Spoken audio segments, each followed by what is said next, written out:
নমস্কার বন্ধুরা, আমি নিশা রাই।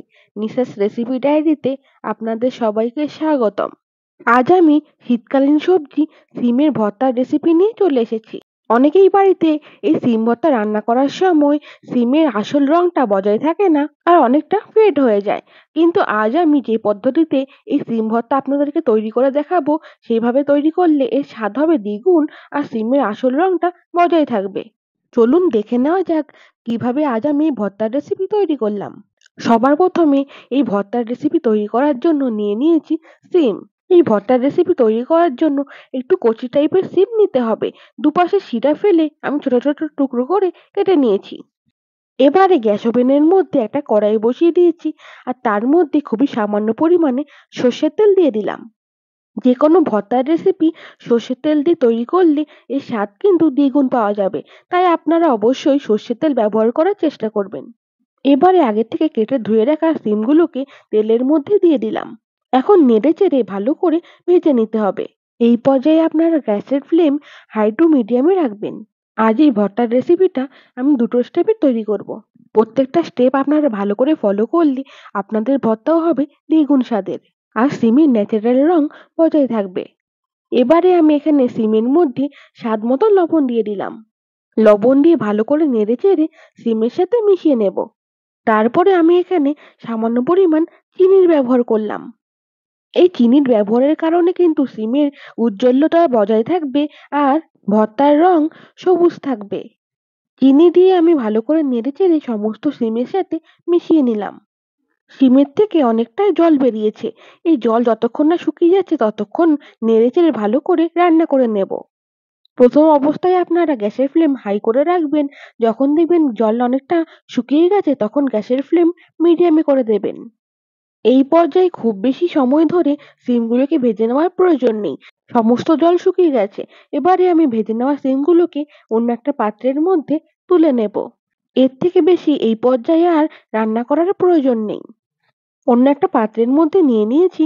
এবারে ভালো করে ঠান্ডা হওয়ার পর আমি একটা মিক্সচার গ্রাইন্ডারের জারের মধ্যে ভেজে নেওয়া সমস্ত সিমগুলোকে নিয়ে নিলাম।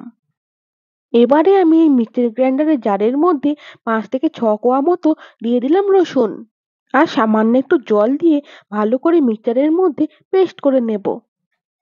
ভেজে নেওয়া সিমগুলোকে আমি মিক্সচারের মধ্যে ভালো করে পেস্ট করে নিয়েছি। চলুন এবার রেসিপির দ্বিতীয় পর্যায়ে যাওয়া যাক।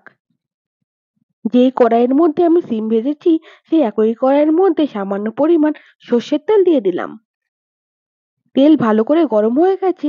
এবারে আমি এখানে দুটো শুকনো লঙ্কা দিলাম আর ভালো করে নেড়ে চেড়ে শুকনো লঙ্কাগুলোকে ভেজে নেব।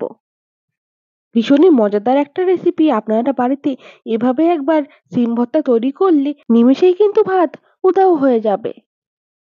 শুকনো লঙ্কা ভাজা হয়ে গেছে। এবার আমি অন্য একটা পাত্রের মধ্যে তুলে নিয়েছি। এবার আমি ফোড়ন হিসেবে এখানে দিয়ে দিলাম সামান্য পরিমাণে কালো জিরে আর দিয়ে দিলাম চপ করে নেওয়া পেঁয়াজ। পেঁয়াজকে ভালো করে নেড়ে চেড়ে সামান্য একটু ভেজে নেব। পেঁয়াজকে নেড়ে চেড়ে ততক্ষণ পর্যন্ত ভেজে নেব যতক্ষণ না পেঁয়াজগুলো অনেকটাই দুর্বল হয়ে যাচ্ছে আর পেঁয়াজের কাঁচা গন্ধ দূর হয়ে যাচ্ছে। এখন আমি এখানে দিয়ে দিলাম প্রায় হাফ চামচের মতো চপ করে নেওয়া আদা। আদা কুচিকেও নেড়ে চেড়ে পেঁয়াজের সাথে সামান্য একটু ভেজে নেব। সমস্ত কিছুকে ভালো করে ভেজে নেওয়া হয়ে গেছে। এবারে আমি আগের থেকে যে সিমগুলোকে পেস্ট করে রেখেছি সেই পেস্টটাকে এখানে দিয়ে দিলাম। এবারে সমস্ত কিছুর সাথে ভালো করে নেড়ে চেড়ে মিশিয়ে নেব। গ্যাসের ফ্লেম মিডিয়ামে রেখে সিমের এই পেস্টটাকে ভালো করে রান্না করে নেব। গ্যাসের ফ্লেম মিডিয়ামে রেখেই কিন্তু সমস্ত রান্নাটা করতে হবে। হাই ফ্লেমে রেখে রান্না করে নিলে অনেক সময় পুড়ে যাওয়ার সম্ভাবনা থাকে আর কালারটাও অনেক সময় ফেড হয়ে যায়। এই পর্যায়ে আপনারা একটু চেক করে দেখে নেবেন। যদি নুনের প্রয়োজন হয় তাহলে আপনারা এই পর্যায়ে সামান্য একটু নুনের ব্যবহার করবেন। এবারে এক এক করে কিছু শুকনো মশলার ব্যবহার করব। সবার প্রথমে দিয়ে দিলাম হাফ চামচের মতো ধনের গুঁড়ো। তারপর এখানে ব্যবহার করলাম সামান্য পরিমাণে জিরের গুঁড়ো। তারপর আমি এখানে সামান্য পরিমাণ হলুদ গুঁড়োর ব্যবহার করলাম।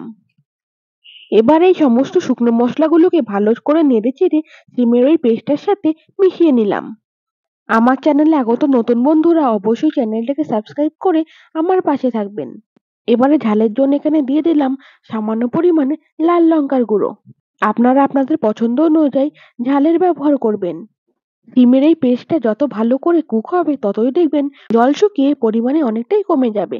আপনারা ঝালের পরিমাণটা পরে ব্যবহার করবেন, তাহলে আর মেজারমেন্টে অসুবিধা হবে না। রেসিপিটা ভালো লাগলে অবশ্যই একটা লাইক করে দেবেন। আর এই সিম দিয়ে তৈরি কোন কোন রেসিপি সব থেকে আপনাদের বেশি ভালো লাগে আমাকে কমেন্ট করে জানাতে ভুলবেন না যেন। ভর্তাটা একবারই কমপ্লিট হয়ে গেছে, এবার আমি অন্য একটা পাত্রের মধ্যে তুলে নেব।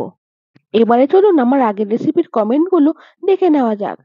পারভিন আক্তার হাউসওয়াইফ কমেন্ট করেছে, রেসিপিটা দারুণ হয়েছে আপু। দীপিকা অধিকার কমেন্ট করেছে, মুগ ডালের ভাজা পিঠে দারুণ হয়েছে বন্ধু। এত সুন্দর কমেন্ট করার জন্য সকলকে অসংখ্য ধন্যবাদ। আজকের মতো রেসিপিটা এই পর্যন্ত। সকলে ভালো থাকবেন, সুস্থ থাকবেন। ধন্যবাদ।